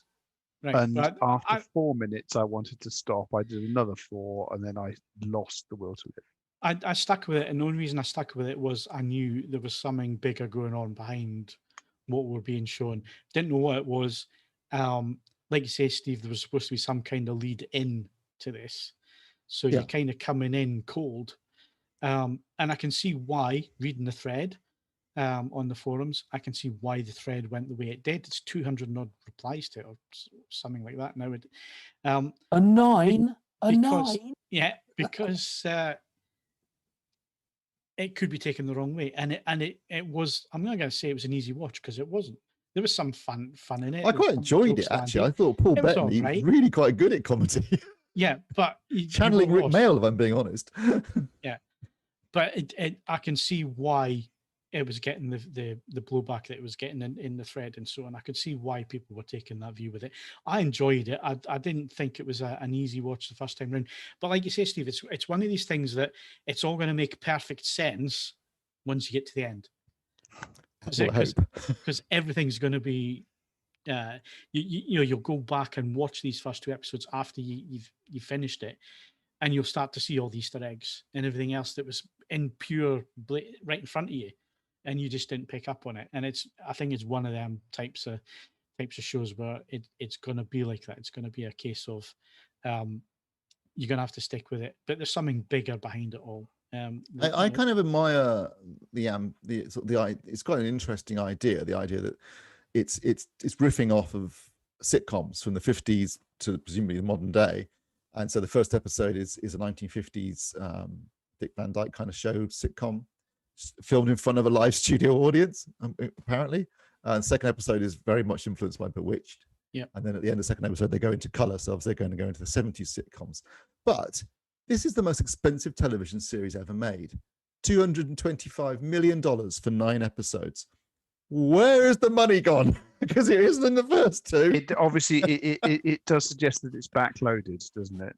Yeah, it does. All they're paying Paul Bettany and Elizabeth, or the Game of Thrones people have got involved, and there'll be an incredibly expensive episode at the end, shot entirely in the dark.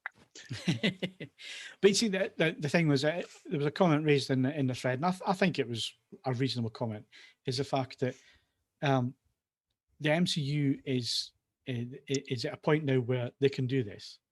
They can go off on a tangent and get away with it because of what's gone before, what they've done up till now. Well, you say that, Phil, but as I just pointed out, this should have been the 4th thing of Phase 4, not the first thing of Phase 4. And there hasn't been anything from Marvel since July of 2019 with Spider-Man. So is this where they really wanted to start launching Phase 4? Probably not, really. Probably not. Well, it's interesting anyway. And certainly if I hadn't had my Disney Plus subscription and sat and watched all the MCU films and got up to speed with who everybody was and all the rest of it, I certainly would have been completely lost with this. I was going to say it's frustrating for you and I as well, because obviously we've got scope ratio screens and the bloody thing's currently in 4:3. 4:3, yeah. Although you don't notice that after a little while, but yeah, it's. But like somebody's just said, I think we're going to get into full color and widescreen at some point. It was Licensed Taximan that said that. So yeah, that's probably coming. You know, we'll be getting scope episodes soon. But of the 2 episodes so far, it shows promise. It wasn't awful. It's also short, isn't it? I mean, they're 25 minutes, yeah. 25 minutes each. That's it. So I think what I'll do now is wait for a few episodes to build up before I get back into it. Yeah, I'm going to wait for the whole lot. I actually can't wait to watch it. I was thinking of doing that, but then I thought, some bugger's going to ruin it on Twitter. Well, I'm going to, like, wait 9 weeks. Or on the podcast. Yeah. Oh, Kaz, you won't believe what happens in episodes 1 and 2. Apparently, I have heard that episode 3 starts to deliver much more in terms of exposition. So and gets more interesting. I think if they really had structure, I'm surprised that given they launched the first episodes, they released those last week, that the end of episode 2 wasn't more of a oh my god moment where they kind of dropped a big hint or a big cliffhanger or something like that, something that makes you want to come back for episode 3, because I've got to be honest, I'm sure they're going to lose a lot of viewers next week. I don't know. I think if they're being breathtakingly cynical here, when's renewal time? It's March, isn't it? Yeah. Our first year subscriptions come to an end in March. So I suspect that's where your cliffhanger is, buddy. Just throwing it out there. Well, no, I don't know about the cliffhanger, because this is supposed to lead into directly. This series would lead directly into Doctor Strange: The Multiverse of Madness. But in March they will be releasing Falcon and the Winter Soldier. So yeah, it's definitely no spoilers here either, because it's in the trailer. There's definitely a sort of multiverse. There's something going on. There's something going on. But they also have Sword. There's a few clips in the trailers, and also some sort of scenes in the episodes where they drop Sword, which is an alternative to Shield, which hasn't, as far as I'm aware, been mentioned at all in any of the films up to this point. And I'm thinking, was this something they were going to sort of mention in Eternals, or in order to prep people for this originally? But obviously the time, the schedule's been completely messed up by COVID, and now I know, we'll see. Yeah, but yeah, probably binging it in one hit for 4 hours. I think that's probably the way to do it, and I think I'm just going to wait now and do it that way. But like I said earlier in the podcast, I have been utilizing the projector in the cinema room and watching quite a bit of stuff. And there's one that I really wanted to mention, a documentary, because we were talking about true crime documentaries earlier on. I knew nothing about the case. I never heard anything about it. The trailer popped up one night when I just switched Netflix on, and I wasn't planning on watching anything in particular. I just thought, I'll give this a go. And I was hooked. I had to sit and watch the whole thing. But it was only, I think it's 4 episodes, 4 episodes. And now 45 minutes to an hour an episode. Got through it in one evening. It's called Night Stalker. Absolutely brilliant. Just the way it's edited, the way they tell the story. It's another Yorkshire Ripper type thing where they had all the clues, and there was a few people almost blew the whole case for them, and so on. And without getting any detail, it's well worth your time. And again, it was a case that I'd never heard of. I never heard of it, but I heard really, really interesting. Richard Ramirez and the Night Stalker vaguely, but I didn't know anything about the case. So it was quite shocking, the crimes actually. Yeah, absolutely. So again, like I say, it's another one of these Yorkshire Ripper type things where, the investigation, there was some of them were going the right route, and then other things transpired to. Yeah, unfortunately in America they've got all these different jurisdictions, haven't they, which cooks things up for them, because one murder might take place in LA County, another one takes place in the city or whatever, and then but it's well worth binge watching that one. And if you like your true crime, and I've got to say, this one really does follow the investigation and the procedural stuff. Well, it's the guys who did the investigation and the ones telling the story. It's really good, isn't it? Because it's really all the guys involved. So that's my recommendation. I noticed there's one in here for The Stand. Who was that? Yeah, that was me. Yeah. I mean, I know it got a lot of flack, presumably from people who saw it at US pace, but I'm only 2 episodes in. I know a 3rd episode has dropped. I'm quite enjoying it. It's dark and it's unpredictable. Captain Trips sounds quite appropriate for our current predicament. It's pretty good. It's got some nice Stephen King moments, like when it reminded me of the old It TV series. It's obviously modern production budget, but like someone will get trapped in the sewers and walk through a sewer pipe, and all of a sudden start to hear voices, and the walls are closing in, and it's classic Stephen King. Like there's nothing actually there, or is the whole thing possessed? And it's. I thought it was nicely done. I like it so far, and I know I'm in the minority, but if you've got a £1 a month Stars sub, then check out The Stand. Okay, and what's the deal with Stars Cast? Because I've never heard of it. So the way I watch it is on your Amazon subscription, you can either pay, £20 a month to watch the Kardashians live, or you can pay for the BFI channel or a bunch of other different channels, and one of them is Stars. Stars regularly have a deal where you pay £1 a month for 3 months. And most people could probably binge everything they want to watch on Stars in that time. It's got things like, I'm going to give you the list because there's actually a whole article on Stars. But there's a lot of good stuff that's worth checking out on there. Doom Patrol is what I was going to recommend. That's definitely top priority on there. But I think you'd find a lot of stuff on there. And for £1 a month, who's going to complain? There are other ways I think you can get stars paying it through the Stars app. I'm sure it's the same deal, but I find it easier just going through Amazon, because then I can watch it through my Apple TV. It's all there. But yeah, that's what you do. And I've way past the £1 a month, and now I'm a regular subscriber. What's the regular subscription fee? I think it's $4.99 a month. Oh, So onerous. it's not ridiculous. And they do have a lot of good stuff, and it gets all these Stars original stuff. You'll have all the Spartacus seasons and things like that on there as well. Have a look, Phil, see if there's anything you might like. But I definitely think the stand is a recent thing, which should hopefully entice people over there. They had Pennyworth as well, and then Godfather of Harlem.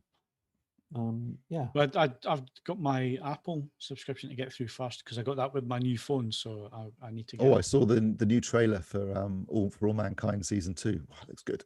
Looking forward to that. So Mine's lapsed now because I'll need to watch that, and products for there's a few others like The Expanse. I'm going to start that as well. Yeah, Tehran's worth checking out. I quite enjoyed Tehran. Yeah, Tehran's really good. There's some good stuff on Apple. There's actually some really good stuff on Apple TV. They just don't seem to promote it. Yeah, they don't promote it, and there isn't much, but almost everything is great. It's like the reverse of Netflix. It's the opposite of Netflix. It's less quantity but more quality. You want to watch pretty much everything on Apple. You want even the stuff that is, I would say, not their best, and it's got still what I would say is probably the best TV series of last year, which is Ted Lasso. You really I love Ted Lasso. It was that's so been recommissioned for another series. It has, yeah. It was brilliant. It was absolutely brilliant. A real little gem, really lightened. In a dark year, it was a moment of brightness. See, I feel about C the way you feel about Ted Lasso. Well, Stevie DR mentions exactly. That's how I feel about Ted Lasso, though. Stevie the Beastie Boys doc is really good. I watched that. That was the first thing I watched on there, and it absolutely brilliant. That's really good. That. Yeah, good stuff. Right, so we need to wrap up because just very quickly, there was a £3 donation from Canty 1982 asking a big one, £12,000 budget for speakers to attach to. No, it says 1 to 2K budget. 1 to 2. Well, thank Christ for that. That's easier. Yeah. Because that was right. 1 to 2K. At the start of the 1 to 2K, smaller room, Acoustic Energy AE 500. The review's up on the site. Peerless piece of kit. Moving again, smaller room, top of the budget. The Neat Ministra would be a perfect combination. Bigger rooms, you'd possibly want to start looking towards. I'm trying to think what we looked at. I haven't necessarily covered it on the site, but the Spender floor stander between £1,000 and £2,000. I think it's the A3 or A5. That's a very fine choice. And the actually the Focal floor stander. It never used to be the case, even though they were owned by the same company. The Focal Cora floor stander that's in the 1 to 2K price bracket does need a bit of space to breathe, but that's an excellent choice anyway. I'd got my 12K answer done as well, actually, if that matters. But I didn't see the hyphen. I just thought 12K, blimey. Okay, fine. I was going to come on to that, but you jumped ahead. So I hope that answers your questions, Canty 1982. And thank you very much for your £3 donation. Thank you. Also, we mentioned the new patron at the beginning of the podcast. Unfortunately, Stuart got the name wrong. He's put his hand up and he said he's got the name wrong. So it was actually Sam Mace. So Sam Mace, thank you very much for becoming a patron.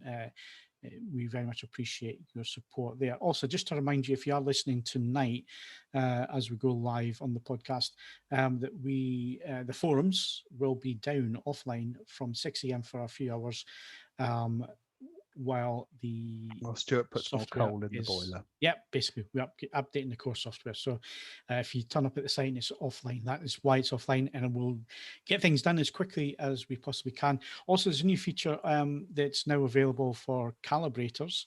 So if you want to get your display calibrated and so on, you can do that by looking at a map that Stuart's going to stick up on the video for you to have a look at.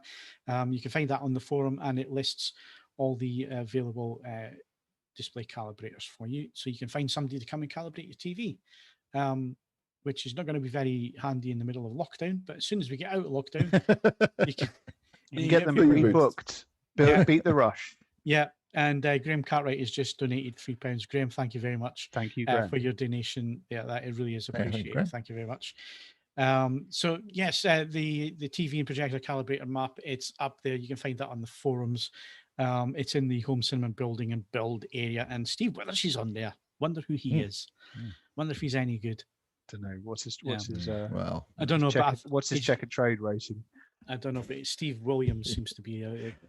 Steve Williams. annoyingly, you're not the first person that's done that to me. I had a letter in Amazon that they put Steve Williams instead of Steve Withers, which really annoyed me. I was mentioned on there's a thing called Stalker TV Boys, which is a podcast done by David Baddiel, a friend of his, and David Baddiel was mentioning a tweet I'd sent into them, and you even stopped the podcast recording to check the name, get it right, and then said Steve Williams. It's like, oh, for God's sake, man, you had one job. Yeah, you'd think they were professional broadcasters or something, eh? Yeah, getting it wrong. What's the size of the forum terabyte wise? Oh, don't you? It's Ark of the Covenant. Yeah, Sure. it's. Is he going to let slip how large it is? The voice in our ears, voice the balls. If he will, he'll answer it in the chat window, Stevie, DR. Right, so we need to wrap up. So that's it this evening. My thanks to Kaz Harlow. Would you want the podcast exclusive competition as my Oh line? yeah. In order to win a copy of LX 2048 on Blu-ray, you need to use the following question to select the correct answer. What year is LX 2048 set in? 2020.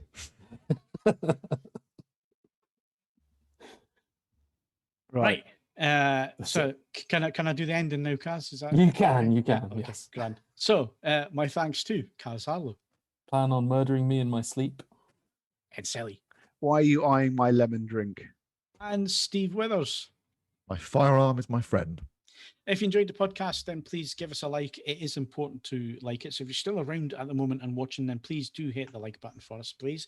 You can also subscribe to the channel if you want. And of course, hit the notification bell to be told every time we upload a new live stream or product review or whatever. You can also follow us on Twitter and Facebook. You can bookmark avforums.com for latest reviews, news, and video. Plus, why not leave us a 5-star rating on whichever service you use to listen to, if they allow it, but only if you enjoyed the show. I'm Phil Hinton. Thank you very much for joining us, and we'll see you again next Wednesday.